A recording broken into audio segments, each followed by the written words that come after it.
Guys welcome back to our channel.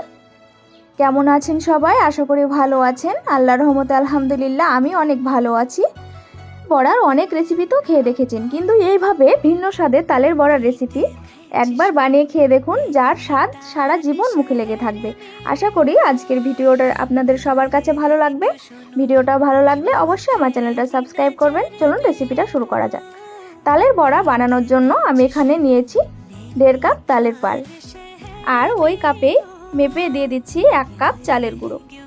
এখানে আমি 1 cup চালের গুঁড়ো দিলাম আর 1 কাপ দিলাম আটা।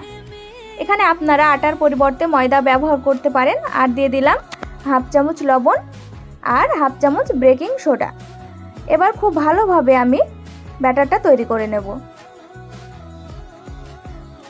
এ পর্যায়ে আমি অ্যাড করে দিচ্ছি ওই কাপে মেপে 1 কাপ চিনি। আপনারা মিষ্টির পরিমাণটা যে যেরকম খেতে পছন্দ করেন বাড়িয়ে বা কমিয়ে নিতে পারেন। এবার খুব ভালোভাবে আমি একটা হ্যান্ডউইচের সাহায্যে ব্যাটারটা তৈরি করে নিচ্ছি। একটু সময় নিয়ে আমি ব্যাটারটা তৈরি করে নিচ্ছি। এ পর্যায়ে আবারও আমি হাফ কাপ আটা অ্যাড করে দিলাম। এবার খুব ভালোভাবে আমি আবারও ব্যাটারটা তৈরি করে নেব। এভাবে তালের বড়া বানালেও বড়াগুলো উপর থেকে খুব মুচমুচে আর ভেতর থেকে খুবই নরম হয়, খেতে কিন্তু খুবই সুন্দর হয়। দেখুন কথা বলতে বলতে আমার ব্যাটারটা একদমই রেডি হয়ে গেছে।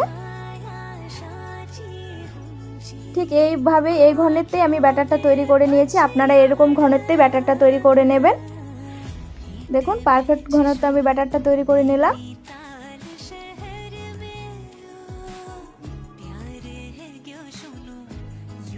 এবার আমি একটি ঢাকনা দিয়ে ঢেকে দেব প্রায় 10 মিনিটের জন্য।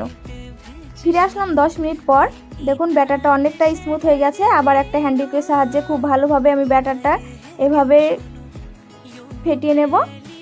এবার আমি হাত দিয়ে ব্যাটারটাকে খুব ভালোভাবে আবারও ফেটিয়ে নিচ্ছি। এবার কড়াইতে দিয়ে দিচ্ছি তেল। তেলটা খুব ভালোভাবে গরম হয়ে আসলে আমি বড়াগুলো দিয়ে দিচ্ছি।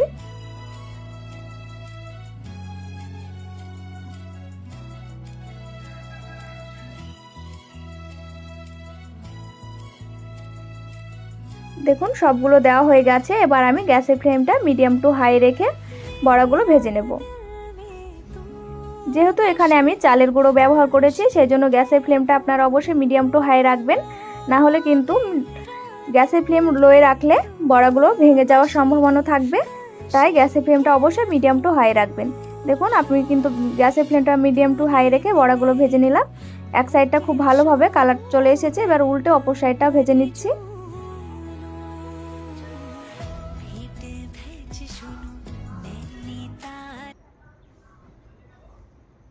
খুব ভালোভাবে বড়াগুলো আমার দুই সাইডে ভাজা হয়ে গেছে। এবার আমি তুলে নিচ্ছি।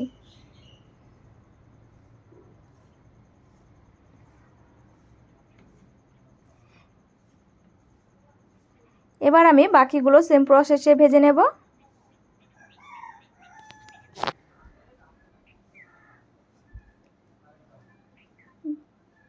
দেখুন সবগুলো দেওয়া হয়ে গেছে। আমি সেম প্রসেসে আবার বাকিগুলো ভেজে নিচ্ছি। এভাবে উল্টে পাল্টে সময় নিয়ে কিন্তু আমি ভেজে নিলাম তালের বড়াগুলো। আজকের ভিডিওটা কেমন লাগলো অবশ্যই আমাকে কমেন্টে জানাবেন। আর ভালো লাগলে অবশ্যই একটি লাইক করবেন। ভিডিওটা যদি ইউটিউব থেকে দেখে থাকেন অবশ্যই আমার চ্যানেলটা সাবস্ক্রাইব করে রাখবেন। আর ফেসবুক থেকে দেখলে পেজটি ফলো করবেন। দেখুন কথা বলতে বলতে আমার বড়াগুলো একদম তৈরি। সবাই ভালো থাকবেন, সুস্থ থাকবেন। আল্লাহ হাফেজ।